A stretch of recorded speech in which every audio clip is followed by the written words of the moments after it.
What is going on, fools of YouTube? You got AJ Pam bringing you an OU match on Showdown for Saturday. I got another good one on Sunday as well. Actually, a pretty funny one on Sunday. But yeah, I'm using this team of mine that I used back in the tournament I played in like 4 months ago with Corey, which I didn't place in Corey 1 second. However, though I did miss it, so I kind of wanted to play with it as well, so I decided to. And this turned out to be a pretty good match. That's one reason why I'm uploading it. The second reason is to kind of rant on people who like to complain, but don't know what they're talking about, or they're just wrong of what they're saying, and I prove them wrong, and that's kind of what this battle is. So we're just going to start the battle here as I lead off my Rotom because I thought he'd lead off with Gyarados. He leads off with Tyranitar. So I go for the Will-O-Wisp. However, I do miss. That's actually going to matter, really matter actually. But I'm thinking he's going to predict my Will-O-Wisp going to Latias. That's why I go for the Volt Switch. And I decided the Volt Switch right in my Weavile just to force him out because I could potentially have Pursuit, but I don't. So I'm actually going to predict him to switch out to his Gyarados because it can take any one of my hits pretty much. And I'm going to go out to my Fortress. And the reason why I go out to my Fortress because I knew he'd think I would be setup fodder and he's set up in my face. And I could proceed to Rapid Spin these rocks away because I definitely need to keep my Dragonite's multi-skill intact and my Terrakions focus dash, and also I need to get rid of the Sandstorm somehow, as you're going to see later, so that way Dragonite will have its multi-skill, because it's going to be my key play to victory. So he sets up two Dragon Dances on me as I Rapid Spin the rocks away, then I can Volt Switch out to my Rotom. Now I know my Rotom can live one hit from this Gyarados even if he has that +2 attack, because I am max HP. He can only kill me if he gets a crit. Luckily he does it, and I can proceed to knock him out with a Volt Switch. So a big threat out of the way as I switch into my Terrakion because I don't want anything else taking Sandstorm damage. As I knew he switched to Tyranitar because he either be Sash, Chople, or Scarf.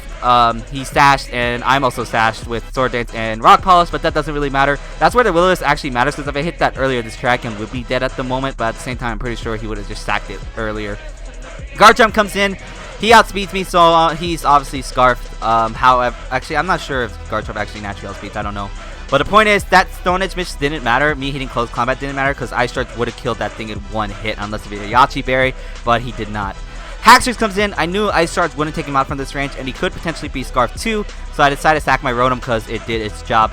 And now I can go to the Heatran and basically win this weather war because I know I can live at Outrage and I can go for the Sunny Day. So now my Dragonite's multi-skill will always be intact because his Stealth Rocker is dead and his Weather Inducer is dead as well. As I do miss the Fire Blast as he hits himself in confusion. It doesn't matter though, as you're going to see in a second here, because I can just go into Fortress and he's actually going to snap out of confusion. However, get the 3-turn Outrage, so I can easily Gyro Ball him 2 times for the kill. So now I'm going to put this in normal speed because this is kind of why I uploaded this battle as I knock out the Haxorus. Because he's just going to come in with Hydreigon. And obviously he's going to kill me with a fire move with Fire Blast or Flamethrower. I think it's Fire Blast, right? Yeah, Fire Blast. Now, I bring in my Dragonite because I know I can live any one hit from that Hydreigon, considering that it is Life Orb. Even if he was max special attack, modest nature, I could still live this Draco because I have multi-skill. But he said this is a lame way to lose because he missed that Draco, because he thought that Draco would have killed me even if I had multi-skill. Well, here's the thing, buddy. Don't complain that you're losing in a lame way if you're wrong, because I would have lived that anyways, because I calced it here. Even if he was max special attack, modest nature with the Draco Meteor, I am max HP. I'm not max special defense. I don't have any special defenseman at all. I calced it, even with multi-skill, I still would have lived it. He said unless you're both max in HP and special defense, even multi-skill wouldn't have lived that. That's crap. I would have lived it. Here's the calc again. I would have lived that. However, he would have won this game if he was sub Calm Mindset, because I was staying in here thinking he might just kill me off. I didn't want to risk Weavile going in and dying, so yeah, but at this point I'm just kind of waiting for him to kill me off, as he finally does kill me off this turn here, I believe. And then I can just go into Weavile. My Weavile is max attack with Life Orb.